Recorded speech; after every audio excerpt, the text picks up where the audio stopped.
Boulanger est heureux de vous présenter Bande de Food.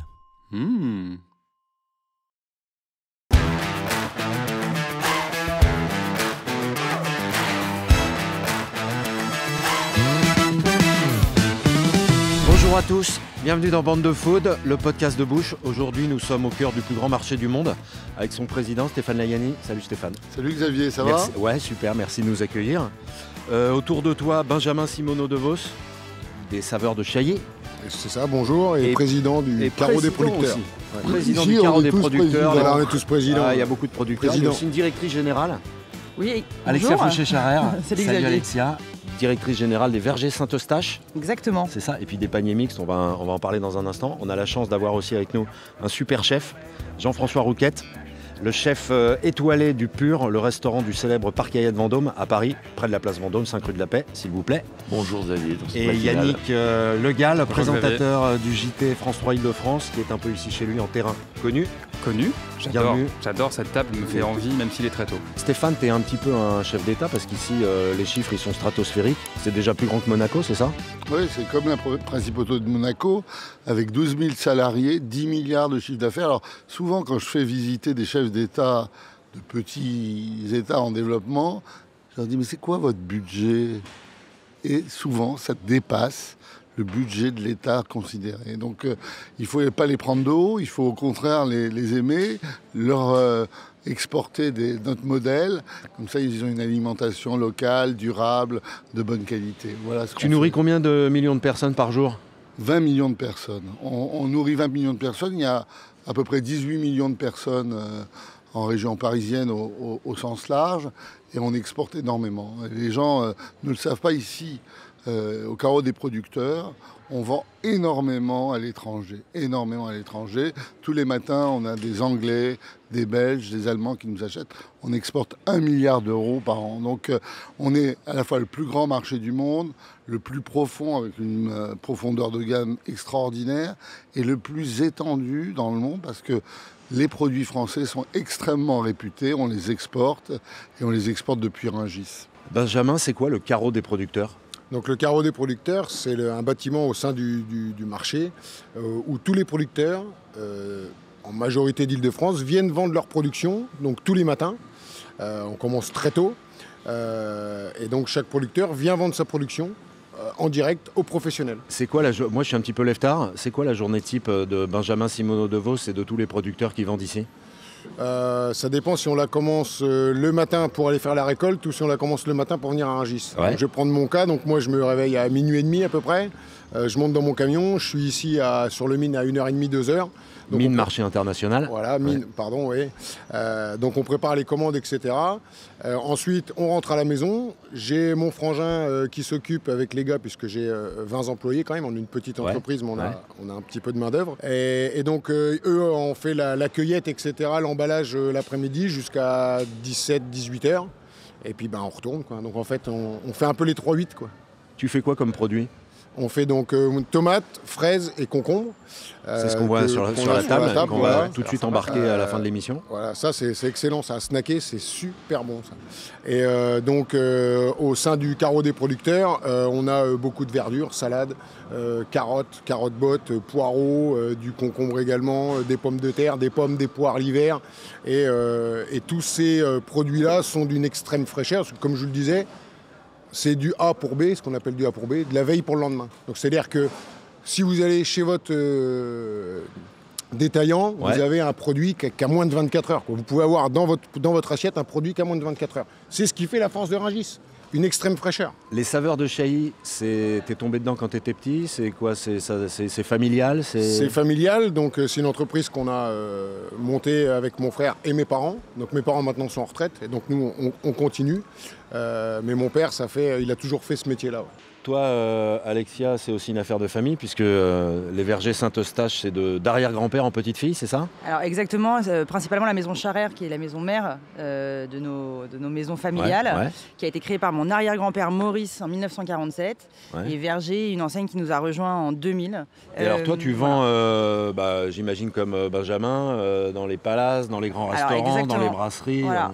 Moi, j'ai une double casquette. C'est qu'à la fois, je suis sourceuse, donc je fais le tour de tous ces producteurs pour aller déjà à leur rencontre, savoir comment ils travaillent. C'est très important pour nous de connaître la traçabilité. C'est ça en fait la vraie définition de traçabilité, c'est de connaître les techniques culturelles du producteur, savoir son approche par rapport aux semences. Voilà. Et donc ma deuxième casquette, c'est la logistique. Elle est un peu moins glamour, mais elle est essentielle et indispensable. Ouais. Et donc être capable de gérer des stocks de produits, de l'approvisionnement, du stockage et derrière de la livraison. Alors nous on livre nous-mêmes, ce sont nos propres chauffeurs qui livrent donc les hôtels, les restaurants parisiens. Jean-François en fait partie. Ah oui, on t'a amené un client. Donc toi tu choisis toi-même effectivement tes producteurs, c'est toi qui fais le marché. Nous comme on est un grand palace parisien, on a besoin d'être hyper éveillé sur tout ce qui se passe. Ouais. Et des maisons comme la maison Charrère, les Vergers, Rungis, on est obligé d'avoir un 360 degrés. C'est-à-dire qu'on peut avoir un producteur qui va nous livrer directement de la France entière ou de l'Île-de-France, comme c'est le cas sur certains de nos producteurs. Et aussi, on peut avoir des gens qui nous disent « Attention, il se passe ça, il faut qu'on ait des alerteurs de bonnes choses à acheter. » Alexia, quand on est commerçante, on négocie. Et toi, j'ai vu que tu rémunérais les gens au prix demandé sans négociation. Eh bien oui, c'est le monde d'après ça, c'est le nouveau monde. Ouais. C'est celui où on respecte le producteur et on pérennise surtout la filière parce qu'à force d'avoir voulu assommer nos pauvres producteurs et les avoir poussés à faire du conventionnel pas cher en volume, et malheureusement on en manque aujourd'hui. Et payer le producteur à son juste prix, c'est aussi une façon de faire perdurer cette valeur du terroir qui est propre à la France. Et qu'on a envie de voir pour les générations futures. Benjamin, j'ai vu aussi un autre truc étonnant, c'est que toi tu nourris tes fraises, tu les élèves à la noix de coco. Ouais, ça pousse dans de la fibre de noix de coco. Ouais. Comment tu sais quoi l'histoire? En fait, c'est tout simplement de l'écorce de noix de coco qui est broyée, donc qui est faite au Sri Lanka. Et donc pour l'histoire, les gens qui travaillaient là-bas, donc le directeur de l'usine ne savait pas pourquoi c'était fait, pourquoi ils font ça. Donc il est venu une année en Europe, en vacances, et il a demandé à voir à quoi servait son travail. Ouais, et nous, on l'a reçu avec grand plaisir. Il était estomaqué de voir à quoi ça servait. Et mon père, lui, quand il est allé en vacances au Sri Lanka, il est allé visiter l'usine aussi pour voir un peu comment ils font. Donc oui, c'est de l'écorce de noix de coco broyée, tout simplement. Ça permet à la plante d'avoir une meilleure oxygénation des racines, pas de stress pour la plante. Donc c'est meilleur pour l'aspect gustatif du fruit. Par contre, comme disait Alexia, on n'a pas le côté productif. Sur un fruit, il faut savoir que soit un fruit est gustatif, soit un fruit est productif. Et donc pendant des années, on nous rabâche encore l'histoire du c'est trop cher, c'est trop cher. Donc qu'est-ce qu'il faut faire? Il faut en faire plus pour faire du moins cher. Mais ça montre ses limites aujourd'hui. Parce qu'aujourd'hui, quand vous discutez avec des gens, ah bah oui, les fruits ont perdu de leur saveur, je me rappelle ma grand-mère, patati patata. C'est vrai ça ou pas? Mais c'est le consommateur qui l'a voulu ça. Je veux dire, c'est le consommateur qui a poussé les producteurs à changer leur mode de production et à changer leur ligne variétale en termes de fruits pour faire de la quantité parce qu'on demandait toujours un prix moins cher. Je tiens à garder ma saisonnalité. Il faut respecter la nature. Il faut faire avec ce que la nature nous donne. C'est ça notre vrai métier de producteur. Respecter la nature en amont et en aval. Les tartes aux fraises en février dans une boulangerie, moi ça me semble surréaliste, mais il y en a plein qui en achètent. Mon boulanger me dit, on me demande des tartes aux fraises en février, donc j'en fais. Nous on est l'anti-centrale d'achat. Ce qui compte c'est le juste prix. Quand tu mets autant de producteurs les uns à côté des autres, on a 400 producteurs à Rungis, eh bien en fait, c'est l'offre de produits qui compte. C'est leur travail qui compte, c'est leur prix qu'ils fabriquent. Bien sûr, il y a une offre et une demande, mais c'est comme ça qu'on fabrique l'alimentation de demain, beaucoup plus juste, beaucoup plus durable. Et là, la saisonnalité, elle va de soi, parce qu'on ne le propose pas. Et alors maintenant, s'il y a des demandes exceptionnelles, nous, on n'est pas bons réalisateurs. Stéphane, Rungis, même si c'est le plus grand marché du monde, c'est pas qu'un marché, c'est un vrai écosystème. J'ai noté quelques trucs. Rungis & Co. Rungis & Co, c'est formidable. C'est les jeunes qui sont incubés à Rungis, qui sont au-dessus des pavillons. Ouais. On a fait un espace fantastique. C'est un incubateur de 800 mètres carrés. On a 80 startups en permanence. Sur la food. Voilà, et on va faire venir des fonds et ils vont choisir, il y a un petit concours en juillet, ils vont choisir les meilleurs. Et il y en a beaucoup qui se développent et ça marche. Je vous donne un exemple. Pandobac, c'est des gens qui réutilisent des bacs au lieu de prendre du polystyrène à la marée et les lavent. Eh bien, ça marche. On a trouvé un business model. Il y a aussi la Rungis Academy.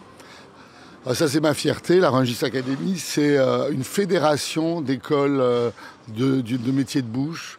Il y a l'école Le Nôtre, il y a les Compagnons du Devoir, il y a l'IFOCOP, il y a le CFA Médéric, il y a le dernier CFA de la poissonnerie. On est ensemble. On va bientôt accueillir Ferrandi.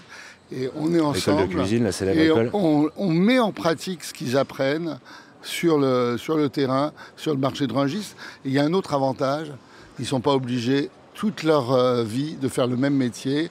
Ils peuvent passer de l'agronomie. On va ouvrir un lycée agricole à Rungis avec des terres que nous allons, où on va produire. Et il y aura peut-être des produits ici au carreau des producteurs.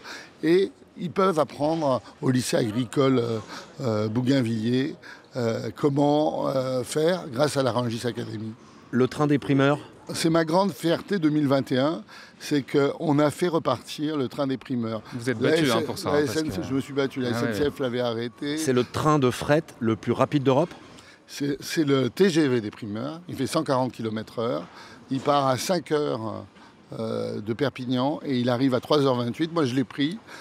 C'est quelque chose de totalement bluffant. Pourquoi Perpignan? Parce qu'il y a des... Parce que le sud de la France, c'est là qu'il y a la grande majorité des produits. Il faut quand même voir... Nous, on est le premier vendeur en Île-de-France. Benjamin, il est le premier vendeur en Île-de-France de produits locaux. On fait 13 000 tonnes par an. C'est énorme. Énorme. Eh bien, ça représente 2,5% des besoins alimentaires des Franciliens. Donc on a besoin de toute la France quand même pour manger. Et on fait remonter les produits du sud de la France depuis Perpignan. J'essaierai de le faire bientôt depuis Valence. Et j'espère que on va pouvoir aussi en exporter et aller dans le nord de la France, puisqu'on a une gare extraordinaire et on va l'agrandir de façon à ce qu'on puisse exporter nos produits et ne pas en recevoir. Alexia, tu es DG des Vergers Saint-Eustache, mais tu as aussi fait les paniers mixtes. Exactement. Alors ça, c'est une offre que j'ai créée, une offre digitale pour les particuliers, que j'ai créée à l'occasion du premier confinement. Contrairement à ce que son nom indique, les paniers mixtes ne font pas que des paniers. En fait, aujourd'hui, c'est une épicerie fine en ligne, 400 références du meilleur de l'artisanat français. 99% des produits sont français. Tu vois quelques exemples de produits d'épicerie que j'ai sourcés aussi. Et vraiment, c'est la crème de la crème. Donc des produits qu'on ne trouve pas en grande distribution. Alors oui, je vous ai amené un ketchup de Corse. C'est Oma qui fait ça. Ketchup de Corse, s'il vous plaît. Ah ouais, j'avais pas vu le petit. Il y a toute une gamme donc, de chutney, de sauce barbecue qui sont faites avec uniquement des produits corses. Je vous ai apporté des noisettes de Casette. Je pense que Jean-François, tu les connais. C'est magnifique, j'adore. Ça, ça vient de Bourgogne. C'est extraordinaire. Ça se suffit à soi-même. Je vous ai apporté du chocolat qui vient de Nice, fait par un meilleur ouvrier de France. Regardez comme c'est joli. Hein. C'est très sympa. C'est l'heure du petit déj. 100% bio. 100% bio. Je vous ai apporté une... Alors ça, c'est un péché mignon. Le problème, c'est que si on met la cuillère dedans, on va finir le pot. C'est une pâte à tartiner à base de noisettes et de framboises. Elles sont excellentes, les noisettes. Oui, bien sûr, c'est fait pour. Toi, Jean-François, dans tes pratiques éco-responsables, écologistes? Alors moi, j'ai été élevé à une maison, dans une belle maison qui s'appelait la maison Taïwan pendant des années. Ouais. Et c'était une maison de formation exceptionnelle pour moi.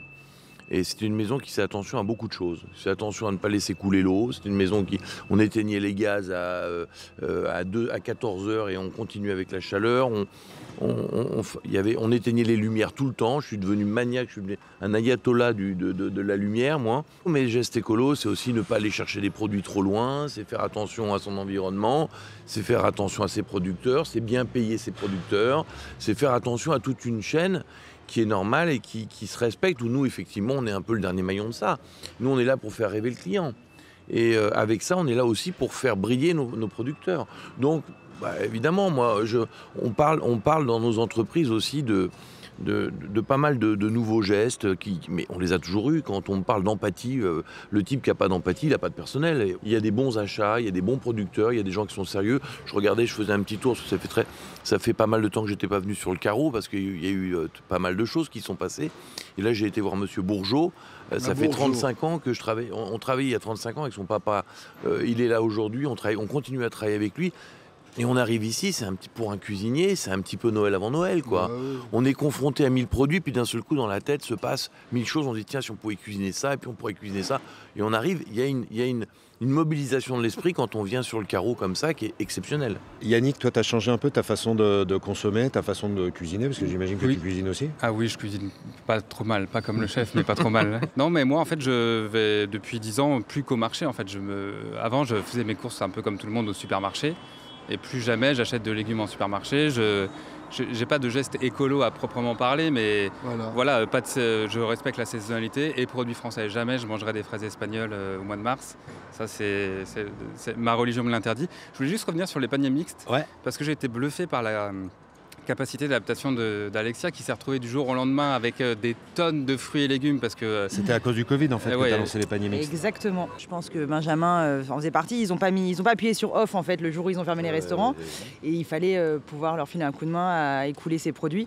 Donc en fait naturellement, j'ai pensé à mon arrière-grand-père qui avait lancé ses affaires pendant la Seconde Guerre mondiale. Je me suis dit bon allez, une pandémie c'est faisable, allons-y. Et ça a super fonctionné, c'était génial. Aujourd'hui c'est 400 références d'épicerie fine et de fruits et légumes. Et en fait, on se différencie vraiment de ce qui existe par ailleurs. C'est-à-dire qu'on ne mélange pas du jambon industriel avec un produit charcutier du fin fond de l'Anjou. Vraiment, on ne trouve que ce qui se fait de meilleur. Je crois que j'ai été l'un des tout premiers clients. C'est vrai, je confirme. Yannick est un des premiers aficionados. C'est vraiment les paniers mixtes. C'est génial. Alors dans cette émission, on aime bien parler des coups de cœur parce que les gens qui nous regardent aiment bien savoir ce que les gens qui sont autour de la table recommandent. Je vais commencer moi par le premier coup de cœur. C'est que je voudrais savoir, quand on est président d'un marché qui nourrit 18 millions de personnes, comment en plus on a le temps de faire un guide qui s'appelle Les Bonnes Tables. Le plus dur, c'est d'aller goûter ces bonnes tables. Ouais. Et on a réussi en 6 mois. C'était avant le confinement. On va le plaindre d'aller au restaurant. C'est ça. D'aller au restaurant. Moi, je rate pas le déjeuner de midi avec Gilles Pudlowski. Ouais. Et on a fait ça à l'occasion des 50 ans. Et honnêtement, on s'est fait un grand plaisir. Et je vous annonce un petit scoop. C'est qu'on va faire un nouveau guide sur les meilleurs commerces de proximité d'Île-de-France. Génial, bravo. Génial. On peut y participer, avec Gilles Pudlowski. Avec plaisir. Avec Pudlowski. Mais je suis ouvert. Si vous vous donnez des noms, on ira goûter leurs produits. Donc, parce que finalement, on classe les restaurants, mais pourquoi on ne classe pas les traiteurs, les poissonniers, les charcutiers, les primeurs? C'est intéressant ça aussi. Souvent on me demande à table, j'habite dans le 17e, où est-ce que je dois aller, etc. On va essayer de le faire. Et puis avec les émissions de télévision type Top Chef, etc., il y a de plus en plus de gens qui se mettent en cuisine. Donc, bien sûr. Et le confinement nous a beaucoup aidé de ce point de vue-là. C'est vrai? Oui, les gens étaient énormément à faire la cuisine. Et donc en fait, le marché a été en bonne forme et en bonne santé en 2020, en 2021. C'est un très bon livre. Oui, vous êtes dedans. J'ai bien. On est tombé sur la même page. Quelque chose, dis donc. Ça y est, t'es dedans? Ouais, ça y est, c'est mon livre de chevet. Vous allez pouvoir tous le dédicacer. Je veux une dédicace. Dans les coups de cœur du chef, qu'est-ce qu'on a? On a des livres. Alors toi, tu nous as amené toute la librairie. Presque. Non mais là c'est comme dirait, c'est 0,2% de ce qu'on lit. Ouais. Ça c'est quoi? C'est pour commencer, tout simplement. L'éloge de la cuisine française par Édouard Mignon. La base. Il faut toujours commencer par les bases. Si tu dois commencer par un livre, je conseille, moi je l'offre souvent, je dis bien, à des cuisiniers qui me disent j'aimerais savoir un petit peu plus sur la cuisine. Je dis déjà commencer par ça, c'est formidable. Deuxième livre? Mais ça, c'est incontournable pour l'ensemble de son œuvre. D'abord, c'est un de nos meilleurs clients. Il est chez nous très régulièrement et je m'assois à côté de lui pour encore apprendre ce que je n'ai pas encore compris. Donc, Michel Guérard, c'est... Un puits de science.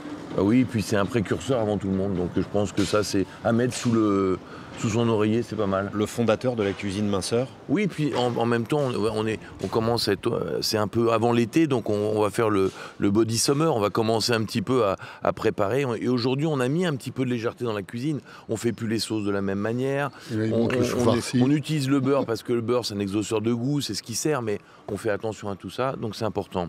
Alors c'est rare que les chefs recommandent des influenceuses. Oui, j'aime bien moi ça. Et toi, tu nous as amené une petite influenceuse. Ouais, j'adore.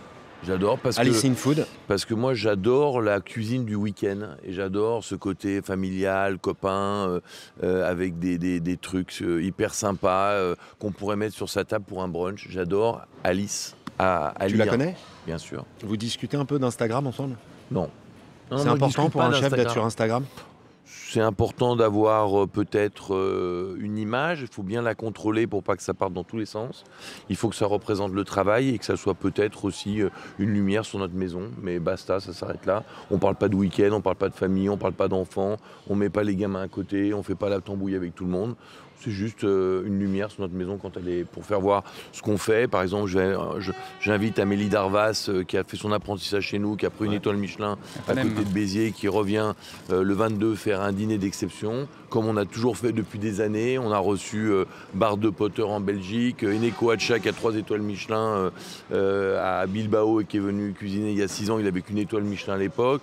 J'ai fait venir des chefs du Brésil, on fait venir des gens qui ont envie de partager leur savoir avec une équipe dynamique autour d'une même passion qu'est la cuisine et autour des produits qui sont exceptionnels. C'est ça, Carnet de voyage, c'est l'envie de voyager. Comme à un moment donné, on en avait une grosse envie de voyager, sans passeport, sans passe sanitaire, assis à la table, 5 rue de la Paix. C'est ça la cuisine. Et alors moi j'ai un autre coup de cœur, c'est le livre d'un certain... Merci Jean-François. C'est le livre d'un certain Jean-François Rouquette. Ah, le meilleur pour la fin. Je vais pas en parler, tu vas en parler mieux que moi. Bah écoute, chimichurri argentin, voilà, c'est ça, Carnet de voyage. J'ai été cuisiné une fois pour... on avait fait un truc énorme, c'était incroyable. Je me suis retrouvé en Argentine et d'un seul coup, on m'a dit, bah, vous allez être chez Catena Zapata avec la famille Laura Zapata, qui sont des producteurs de vin exceptionnels. Et j'ai cuisiné Cordillère des Andes à 2000 mètres d'altitude. Pour des gens comme ça, pour faire de la cuisine. T'as réussi à reprendre ton souffle? J'ai repris mon souffle parce que j'en manque pas. Et puis après, à un moment donné, j'ai pris des petites recettes comme ça et on ramène peu de chimichurri d'Argentine, on ramène du vadouvan du Sri Lanka et dans notre cuisine, j'y mets un petit twist comme ça et on se dit tiens, on s'envole quelque part. C'est quoi le vadouvan? Le vadouvan, c'est une sorte de curry en fin de compte qu'ils font au Sri Lanka. C'est des oignons, du fenugrec, pas mal d'éléments, de l'ail qu'ils mettent dans du bois, ils le mettent au soleil, ils le font fermenter, donc il y a une acidité qui arrive. Une fois que c'est fermenté, un petit peu comme la feuille de tabac, on récupère ça et cette épice va avoir un côté acide et un peu fumé. C'est une épice que m'a fait découvrir Pierre Gagnère, que j'ai retrouvé en voyage et que j'adore. Alors ça avec du turbo, avec des coquillages, avec de la volaille. Il faut aller acheter ça, il faut l'avoir comme de la fleur de sel. Dans la poche, un peu de vadouvan et dans l'autre poche, un peu de fleur de sel. Yannick, qu'est-ce que tu nous as amené? Alors moi, c'est un livre qui est génial, qui est sorti à Noël. Ça s'appelle Le Goût de Paris. Ça a été écrit par Nathalie Elal, qui est journaliste au Parisien. Le Goût de Paris et de la région Île-de-France, c'est tout l'historique. Tiens. Et je le recommande aussi. Il est génial. On lui a donné le prix Antonin Carême, qui est le prix des grands gastronomes. Et franchement, il y a tout dans ça. Il y a un travail de recherche, Nathalie d'histoire. a fait un travail extraordinaire. On apprend par exemple qu'en 1870, les Parisiens ont mangé de la terrine de rat, puisqu'il y avait un siège. Bismarck faisait le siège, et du coup, plus personne ne pouvait être approvisionné, donc ils ont commencé à tuer les chevaux. Puis après, il n'y avait plus de chevaux, donc on a tué les chats. Il n'y avait plus de chats, on a tué les chiens. Et puis après, il restait des rats. Et en fait, même les grands chefs de l'époque ont servi de la terrine de rat. On a même mangé la girafe. Et de la girafe aussi. Et on apprend l'origine du pâté en croûte, qui c'était le pâté pantin. Enfin, c'est vraiment... Elle a beaucoup bossé et c'est un puits de science et c'est génial. Tu voulais nous recommander des restos, parce que dans les coups de cœur, il n'y a pas que les livres, il y a surtout les bons restos. Alors moi j'ai un resto que j'adore, ça s'appelle Fripon, c'est à Ménilmontant. C'est une ancienne de Top Chef qui a monté ça, Pauline Séné. Elle a réussi à me faire aimer des choux de Bruxelles. Alors pardon, je ne peux pas les choux de Bruxelles, je n'y arrive pas. Elle fait un plat de choux de Bruxelles frits au tarama qui est juste extraordinaire. Et c'est des petites assiettes à partager comme ça, c'est merveilleux. J'y suis déjà allé 4 fois, ça a ouvert il n'y a pas très longtemps. Mais... et puis tu voulais parler de Thierry Marx, je crois. Oui, Thierry Marx qui va ouvrir une nouvelle brasserie à la Tour Eiffel. Le pitch, c'est qu'en fait, il va y avoir quasiment que des produits franciliens à sa carte. 70%, ce sera que des produits courts qui viennent à moins de 200 km de Paris. Donc ils s'attendent, ils veulent faire rayonner la gastronomie francilienne tout en haut de la Tour Eiffel. Donc tu as déjà fait le reportage sur France 3 Île-de-France? Pas encore, j'attends que ça ouvre, mais ça va pas tarder. Tu vas pouvoir leur recommander Benjamin et Alexia. Alexia, on a déjà fait des sujets, plusieurs fois. Et bien là, on est juste en face de Chevet, qui existe depuis 7 générations, qui est un producteur de fleurs comestibles, et on va faire un sujet bientôt avec eux. C'est extraordinaire. C'est bien ce qu'ils font. C'est excellent. Cette fleur Les bleue. fleurs, j'en parle 30 secondes, même pas. Vas-y. Allez. Parce que j'ai eu la chance de décrocher l'étoile avec un menu qui s'appelait Le pouvoir des fleurs en 2008. Et à l'époque, il n'y avait pas beaucoup de fleurs qui partaient, donc je me suis lancé là-dedans parce que je me suis dit, je discutais avec Michel Guérard qui me dit, tu sais, il faut se singulariser. Donc j'ai dit, à la sortie de l'hiver, souvent, on fait des asperges, on fait tout ça. Et à un moment donné, en discutant avec Michel Guérard, je me suis dit, qu'est-ce qu'il y a à la sortie de l'hiver, qu'est-ce qu'il y a Merde, il y a les fleurs. Ça bourgeonne, c'est le printemps. Et on a commencé à faire ça. Et on s'aperçoit que sous le temps des Romains, déjà, il y avait la cristallisation des feuilles de rose, il y avait l'hibiscus, etc. Et j'ai commencé là-dedans. Et après, j'ai été chercher. Alors, évidemment, il y avait d'autres chefs qui ont fait des fleurs qui étaient dans leur environnement. Mais tu as été un précurseur, je me rappelle très bien. Alors, je l'ai fait. Michelin, dans le guide, nous l'avait marqué. On me donne l'étoile pour le pouvoir des fleurs qui avait été fait sur le restaurant Le Pur. Mais il y en avait d'autres qui l'avaient fait, parce que autour de chez eux, il y avait ça. Mais moi, mes origines aveyronaises me demandaient de monter sur les plateaux de l'Aubrac. Et il y a un magnifique thé dans l'Aubrac, et on faisait le thé de l'Aubrac aussi. Qu'est-ce qu'on ressent quand on se voit décerner une première étoile Michelin ? Alors, je l'ai eu sur 3 maisons différentes. Donc, à chaque fois, c'est toujours un plaisir parce qu'on a des équipes avec nous. C'est la récompense des équipes. C'est la récompense des travails de salle, le travail de cuisine. Donc, c'est toujours une fierté. Mais en même temps, moi, j'ai choisi ce métier pas pour ça. J'ai choisi ce métier pour faire plaisir. Donc, les récompenses arrivent après. La récompense, c'est d'avoir des clients qui reviennent dans nos restaurants. Benjamin, quand tu n'es pas dans ton camion au carreau des producteurs, tu vas déjeuner, dîner où ? Eh ben moi, donc nous, on est basé à Chailly-en-Bière et on a un petit village qui est super joli. Dans le 77. À Barbizon, village des peintres. Et on a la chance d'avoir des bonnes tables. Donc moi, quand je veux manger un poisson, je vais au Relais. Ouais. Donc c'est un Breton, Michael Briens. Quelqu'un de bien. Ouais, qui vient tous les jours à Rungis. Et moi, mon péché mignon, c'est un bar en croûte de sel. Avec une petite purée à l'huile de truffe, ratatouille, ça suffit. Et puis ça garde bien la régale. Ah, c'est excellent. La jutosité du... Et quand je veux manger une viande, je vais pareil à Barbizon au Gaulois sur le grill. Un ancien boucher qui va sélectionner qui achète ses vaches sur pied, qui les découpe. Et c'est de la viande régal. Alexia, toi, tes petits restos préférés ? Alors, si je peux me permettre, avant le resto préféré, j'ai mon coup de cœur. De quelqu'un qui n'est pas du tout connu. Pas du tout. Je sais pas qui c'est. C'est un ancien, c'est un chef, c'est un cuisinier. Avant d'être chef, vous êtes tous cuisiniers. De l'Élysée, qui est devenu l'ambassadeur de la gastronomie en France. C'est la première fois qu'on crée un poste d'ambassadeur de la gastronomie. Ouais. Oui, mais moi je trouve que c'est une très bonne idée parce qu'il y a un vrai besoin. Par exemple, la semaine dernière, Guillaume était chez Christa Comerford, la chef de la Maison Blanche, et on a des échanges, notamment avec le club des chefs. Il y a une vraie diplomatie gastronomique. Et alors, pour preuve, moi j'ai travaillé avec Guillaume pendant la période un peu compliquée de la pandémie, puisque certains producteurs n'étaient pas aidés par l'État, et on a monté des dossiers ensemble, qu'il a présenté au ministre de l'Agriculture de l'époque, qui était Julien de Normandie, et ça a fait bouger les choses pour tous ces producteurs qui n'étaient pas aidés par l'État. Bon. Mais c'est pas juste un titre ambassadeur pour Guillaume, c'est pas juste un titre. C'est pas juste un titre, il est très investi, exactement. Ouais. Donc ça c'est pour la partie livre, littéraire. Et pour la partie gastronomie, assiette ? Alors, j'ai quelques adresses. Mon mari étant cuisinier aussi. Son bistrot m'est particulièrement cher, donc c'est la Causerie, bistrot français. Gabriel a travaillé pour des grands chefs très longtemps et s'est installé à son compte il y a 7 ans maintenant. Et on y trouve une cuisine de bistrot française de grande qualité. C'est où ? Dans le 16e rue Vital. Ouais. Il vient d'ouvrir sa petite épicerie à quelques centaines de mètres de là, où on va retrouver cette sélection de produits qui lui est chère. Et puis alors après, j'ai 2 petits coups de cœur particuliers. Déjà, c'est des coups de cœur humains et puis des coups de cœur gastronomiques. C'est le 39,5 de Frédéric Vardon, une adresse dont on ne parle pas assez, qui a été complètement refait à neuf il y a quelques mois. Ouais. On y déjeune et on dîne très bien. Et puis j'aime beaucoup la famille Tafanel qui est à la Rotonde Montparnasse. Je trouve que pareil, on y trouve une cuisine de maison qui est vraiment de grande qualité. C'est une grande brasserie, c'est ça ? C'est une grande brasserie. Une institution, la Rotonde Montparnasse. Institution, mais qui dit grande dit pas forcément mauvais. En tout cas, eux sont très attachés à la qualité des produits qu'ils utilisent. Et on y trouve vraiment des chouettes plats. Jean-François, quand t'es pas dans ton restaurant ? Moi, j'aime beaucoup un restaurateur qui est près de chez moi maintenant et qui est au Roster. Frédéric Ducas. Marseille. Et qui est un Marseillais, mais moi j'aime beaucoup sa cuisine. C'est pas grave. J'attends qu'il reçoive un jour une distinction. Je trouve qu'il le mérite amplement. Pour soutenir les Jean-François, et c'est pas parce que j'aime beaucoup ce que fait Jean-François Piège dans les différentes maisons qu'il a, parce que Jean-François c'est au-delà de l'exigence qu'il a dans son métier. La poule au pot, moi J'adore même ce qu'il a fait avec Mimosa. Je trouve toujours, quand il avait d'autres maisons, je trouve qu'il y a cette...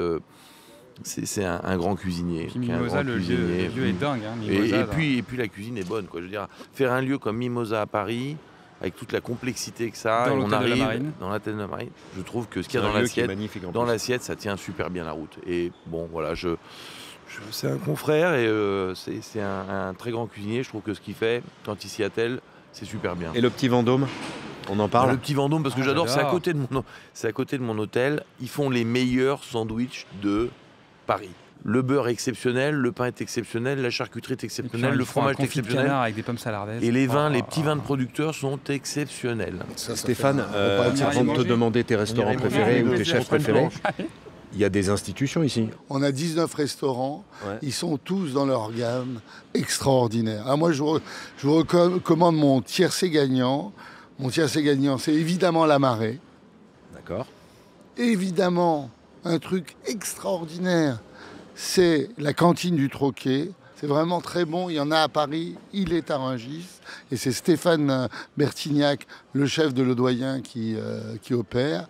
Et je terminerai avec La Loyau, qui est un restaurant de viande extraordinaire. Le veau de Quitette, évidemment, pour les amateurs de triperie, c'est superbe. C'est superbe. Alors, on parle des bons produits, on parle des lieux étonnants, de gens talentueux, mais on parle rarement des ustensiles. Jean-François, on va commencer par toi. C'est quoi l'ustensile que tu nous as amené? Alors moi, j'ai 2 ustensiles, mais qui sont un petit peu en correspondance avec notre métier, du début jusqu'à la fin. Moi, j'adore le mortier. Alors moi, je suis capable d'acheter des mortiers. Alors ça et des planches, ma femme en peut plus. Les planches en bois, c'est terminé. C'est-à-dire que moi, à chaque fois que je vais à un endroit, j'achète une planche en bois. Parce que je sais pas, je vais y mettre du fromage, je vais mettre de la charcuterie, je vais mettre de la viande. Mais ça, les mortiers, je trouve c'est formidable. Parce que, comme donc tu concasses quoi? Du poivre, des épices Du poivre, des épices, un petit crumble, tu fais ton mélange, et puis c'est sympa, tu le sens. Moi, j'adore les épices, j'adore les poivres différents, Penja, Inde, la maniguette d'Afrique, etc. Chaque poivre a ses petites particularités et j'adore faire un petit peu le petit moulin. Alors ma mère avait ça, parce que ma mère était cuisinière, elle adorait ce petit truc. Alors j'ai dû voir tourner dans la cuisine et tourner et je me suis dit, à un moment donné, on récupère toujours quelque chose qu'on a vu. C'est ça. Et puis ça, c'est pour les copains. J'ai acheté ça à Londres. C'est le coupe-cigare, la Rolls-Royce du coupe-cigare. Alors attention, faut faire gaffe aux doigts. Tu peux choisir, comme tu peux le voir, ce que tu souhaites comme ouverture pour ton cigare. C'est la Rolls-Royce. Voilà, donc là, Cohiba, Cuba, tout ce que Partagas, Ramon Alonès, en fin de repas, avec une super eau de vie ou un magnifique à l'ancienne Armagnac, on peut fumer un cigare, c'est un petit peu... on est au-dessus du monde, là, on a l'impression qu'il ne se passe plus rien, où tout peut arriver, je dirais. Alexia, toi, tu as un ustensile Alors fétiche? Oui, c'est pas très original, mais c'est un couteau pour goûter les fruits et légumes que vous voyez sur la table, que ça soit dans mes frigos, chez les producteurs, c'est bien d'avoir un couteau, donc voilà. Il y a plein de chefs d'ailleurs qui se baladent toujours avec un couteau, qui ont leur propre couteau. Là, je ne sais pas si c'est ton cas ou... Non, parce que... C'est surtout quand ils vont à la cueillette. Non, parce que je pense qu'à côté, comme tu dis qu'il y en a beaucoup, il y a toujours quelqu'un à côté de toi qui a un couteau. C'est sympa. Et moi, je m'en suis vu un jour en voyageant, je ne me rappelais plus que j'avais un couteau sur moi et je me le suis fait confisquer par nos amis douaniers. Ouais. Donc j'ai décidé de trouver une bonne âme. Là, j'étais à Londres le week-end dernier, impossible de rentrer un couteau maintenant avec les lois antiterroristes. Donc j'ai appelé, ils nous ont trouvé des couteaux, mais... voilà, les couteaux, aujourd'hui, il y a toujours quelqu'un qu'on a, mais on les amène pas. Benjamin, toi, c'est quoi ton ustensile préféré? Là, depuis 3 jours, c'est mon attel. Ouais. C'était une blague. Non, moi, j'ai toujours un torchon. Quand je cuisine, pour lustrer les tomates? Non, mais quand je cuisine, quand je suis dans la cuisine, j'ai toujours mon torchon sur l'épaule. Parce que on cherche toujours un torchon. On l'a toujours à la ceinture, je pense, quand on est chef. Mais moi, je l'ai toujours sur l'épaule. Mais c'est bien, parce que moi, je me bagarre avec les chefs quand ils sont en train de dresser. Ils sont toujours en train d'essayer de la remettre sur la ceinture. Je dis, mettez-le sur le côté, ça va plus vite. Comme ça, vous le reprenez juste derrière. J'ai toujours ça. Alors, je lave, machin, j'ai toujours mon torchon. Il est où? J'en ai marre de chercher le torchon.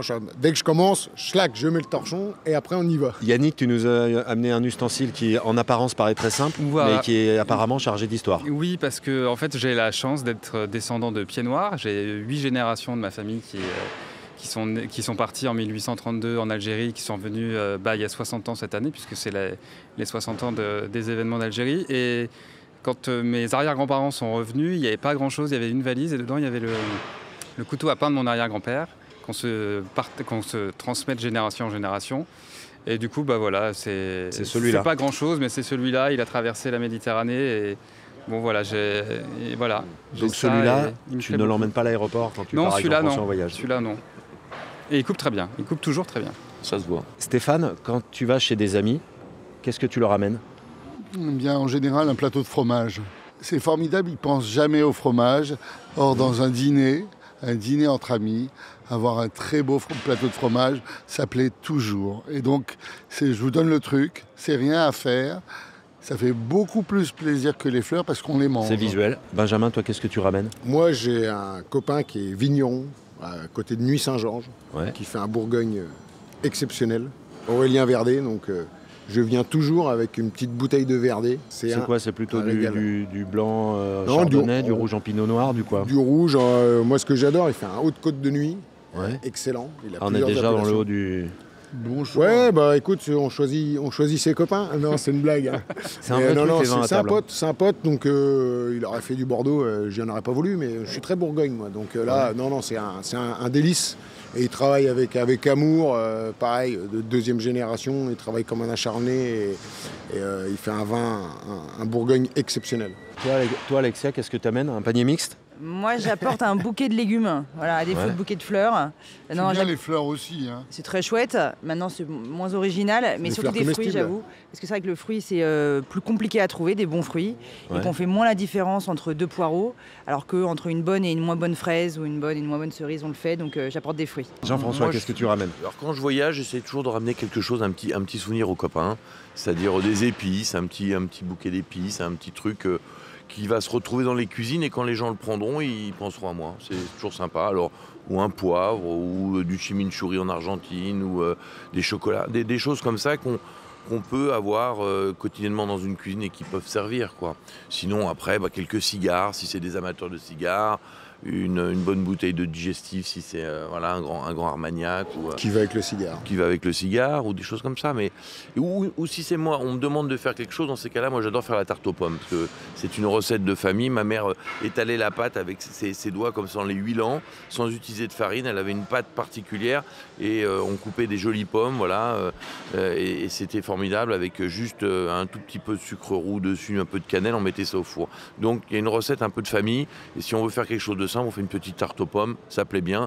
Mais en général, le plus difficile quand t'es chef, c'est de te faire inviter quand même. Ça, c'est déjà le premier challenge. Oui, parce que les gens n'osent pas.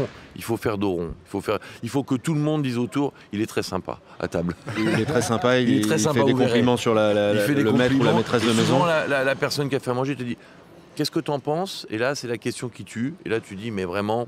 Je suis content d'être avec vous ce soir. Et là, il y a un gros blanc, tu sais. Qu'est-ce que t'en penses? Et tout le monde te regarde. Voilà, tu vois. Et là, tu dis, je suis content d'être avec vous ce soir. Attention, le chef va parler. Attention. Il faut reprendre. Hein. Souvent, quand tu es invité, il faut reprendre 2 fois. Parce que si tu as repris 2 fois, c'est que c'est validé. C'est que c'est validé. Toi, Yannick, t'amènes quoi chez les potes? J'amène du vin. J'ai la chance d'avoir une super caviste là où j'habite en banlieue à Neuilly-Plaisance. Moi, j'aime beaucoup les Bourgognes aussi, notamment les Morets Saint-Denis. J'ai un petit fait pour le Morets Saint-Denis. Et alors là, récemment, rien à voir, j'ai amené de la viande chez des copains. J'ai découvert les boucheries nivernaises de la famille Bissonnet. C'est eux qui fournissent l'Élysée depuis les années 60, depuis le général de Gaulle. C'est la meilleure. Et j'ai fait un reportage avec eux. Sous la cave, donc la boucherie n'est pas très loin de l'Élysée. Sous le magasin, il y a une cave de maturation où ils font maturer la viande en mettant les Rolling Stones à fond. Parce que les gars, ils sont fans absolus des Rolling Stones. Les Stones, ça aide à maturer la viande? Et visiblement oui, parce que la côte de bœuf que j'ai mangée, vraiment, elle était extraordinaire. Et les Bissonnets sont à Rungis. Hein. Stéphane, avant de nous quitter, je vais te remercier. D'abord de nous avoir reçus. Je crois que c'était 10 ans, ici. Ça fait 10 ans. Donc bon anniversaire. Merci. Tu repars pour 10 ans? Oui, j'espère. On se retrouve pour un prochain épisode de Bande de Foot. Vous pouvez nous suivre, nous regarder, nous partager sur YouTube, sur toutes les plateformes de podcast. Vous pouvez retrouver tous ces bons produits, toutes ces bonnes adresses sur Instagram, TikTok et tout ce qui se note avec des pouces et des étoiles. À très bientôt sur Bande de Food. Ciao.